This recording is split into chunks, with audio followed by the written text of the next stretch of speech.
Gold trusted gold buyers తాకట్టులో ఉన్న బంగారాన్ని విడిపించి ఈ రోజు ఉన్న మార్కెట్ ధరకే కొనబడును. మరిన్ని వివరాలకు సంప్రదించండి 7771077720.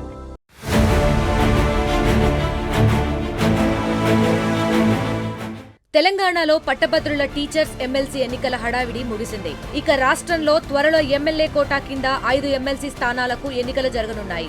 దీంతో పార్టీలన్నీ ఎమ్మెల్యే కోటా ఎమ్మెల్సీ ఎన్నికలపై ఫోకస్ పెట్టాయి.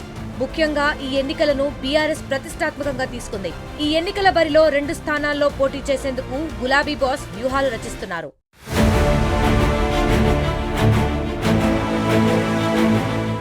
రాష్ట్రంలో మొత్తం 5 ఎమ్మెల్సీ స్థానాలకు ఎన్నికలు జరగనున్నాయి. పార్టీల బలాల పరంగా చూస్తే ఇందులో కాంగ్రెస్ 3, బీఆర్ఎస్ కు 1 ఎమ్మెల్సీ దక్కుతుంది. ఇక 5వ స్థానం ఎవరిది అన్నదే ఉత్కంఠగా మారింది. అయితే ఈ 5వ స్థానాన్ని కూడా దక్కించుకునేందుకు తన అనుభవానికి పదును పెడుతున్నారు బీఆర్ఎస్ అధినేత కేసీఆర్. ఈ క్రమంలోనే 2 స్థానాలకు పోటీ చేయాలని భావిస్తున్నారు.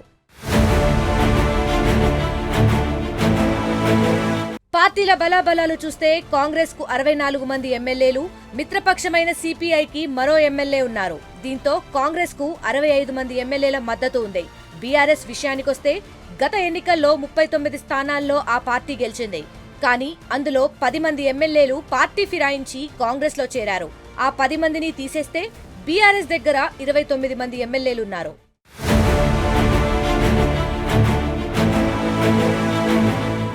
అయితే ఒక ఎమ్మెల్సీ అభ్యర్థి గెలవాలంటే 20 మంది ఎమ్మెల్యేలు ఓటు వేయాల్సి ఉంటుంది. కాంగ్రెస్ బలం 65 మంది ఎమ్మెల్యేలు కాబట్టి 3 ఎమ్మెల్సీలను ఖచ్చితంగా గెలిపించుకోవచ్చు. ఇక కాంగ్రెస్ దగ్గర 5 ఎమ్మెల్యేలు మాత్రమే మిగులుతారు.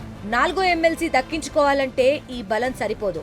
అయితే బీఆర్ఎస్ నుంచి కాంగ్రెస్ లోకి చేరిన 10 మంది ఎమ్మెల్యేలు కూడా ఉన్నారు. వీరితో కలుపుకున్న కాంగ్రెస్ దగ్గర 15 మంది ఎమ్మెల్యేలే ఉంటారు. దీంతో 3వ ఎమ్మెల్సీ గెలుపు కష్టమే. ఇక బీఆర్ఎస్ 20 మంది ఎమ్మెల్యేలు మద్దతుతో 1 ఎమ్మెల్సీని ఖచ్చితంగా గెలిపించుకుంటుంది. కానీ మిగిలిన 9 మంది ఎమ్మెల్యేలతో 2వ ఎమ్మెల్సీ స్థానాన్ని గెలవడం కష్టమే.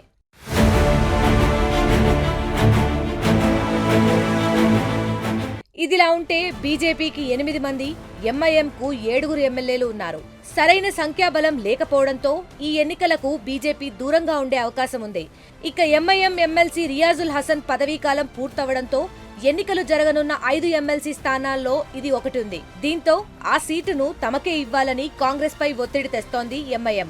అయితే పొత్తు ధర్మంలో భాగంగా 1 ఎమ్మెల్సీని సిపిఐకి ఇవ్వాలని భావిస్తోంది కాంగ్రెస్.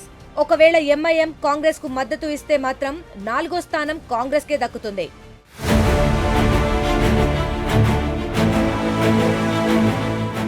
ఈ క్రమంలోనే ప్రభుత్వాన్ని ఇరుకున పెట్టేందుకు గులాబీ బాస్ పావులు కదుపుతున్నారు. సరిపడా బలం లేకపోయినా 2వ ఎమ్మెల్సీ స్థానానికి అభ్యర్థిని బరిలోకి దించాలని భావిస్తున్నారు. 5 కంటే ఎక్కువ మంది బరిలో దిగితే ఖచ్చితంగా ఓటింగ్ జరుగుతుంది. ఈ క్రమంలో పార్టీ ఫిరాయించిన ఎమ్మెల్యేల ఓటు కీలకంగా మారుతుంది.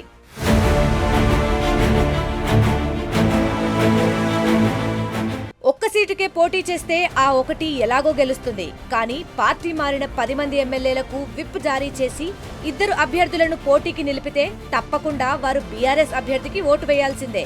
అలా కాదని విప్ ను ధిక్కరిస్తే ఎమ్మెల్యే పదవికే ఎసరు వచ్చే అవకాశం ఉంది. మరోవైపు ఫిరాయింపు ఎమ్మెల్యేల మీద బీఆర్ఎస్ వేసిన అనర్హత పిటిషన్ అంశంపై ఈ నెల 22లోగా సమాధానం ఇవ్వాలని నోటీసులు జారీ చేసింది సుప్రీంకోర్టు. దీంతో పార్టీ మారిన ఎమ్మెల్యేలపైన ఒత్తిడి పెంచాలని కేసీఆర్ భావిస్తున్నారు.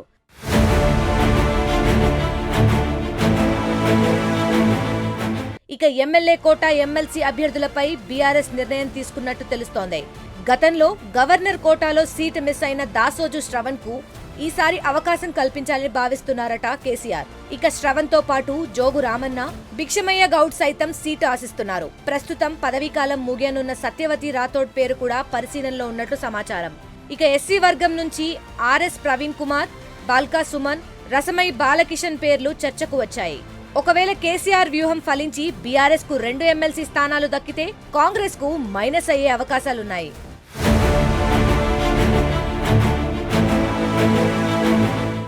మరిన్ని వీడియోస్ కోసం ఛానల్ ని సబ్స్క్రైబ్ చేయండి. లేటెస్ట్ అప్డేట్స్ కోసం వాట్సాప్ ఛానల్ ని ఫాలో అవ్వండి. ఆ లింక్ డిస్క్రిప్షన్ లో ఉంది.